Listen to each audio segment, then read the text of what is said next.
everyone. Welcome to another Pinkcast. Today I want to tell you about a technique borrowed and refined from the great Peter Drucker that has helped me on a whole range of things.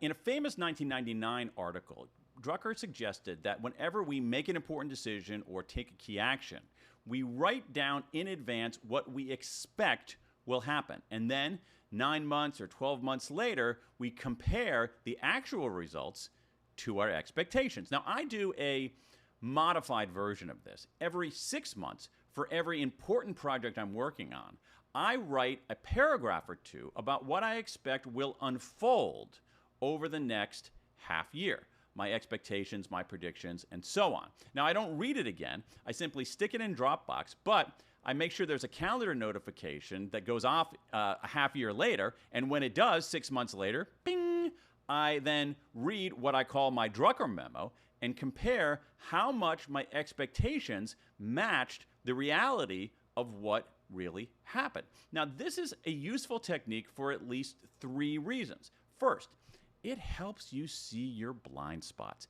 Many times, problems seem obvious in retrospect. And when you start seeing problems in retrospect, you get a lot better at identifying and avoiding problems prospectively in advance. Second, as Drucker says in this article, this is a great way to understand your strengths. And the question you should be asking yourself is, what does the gap between what you expected and what really happened reveal about what you're good at, and equally important, what you're not so good at? We know that high performance depends on focusing on our strengths, doing what we're good at, and trying to delegate or outsource what we're not so good at. This technique can help you see that distinction a little more sharply. Third, finally, for me at least, this technique has made me a little bolder. Now, the reason for that is that I noticed a pattern in my expectations, that I was consistently a little too pessimistic, a little too concerned about things going awry.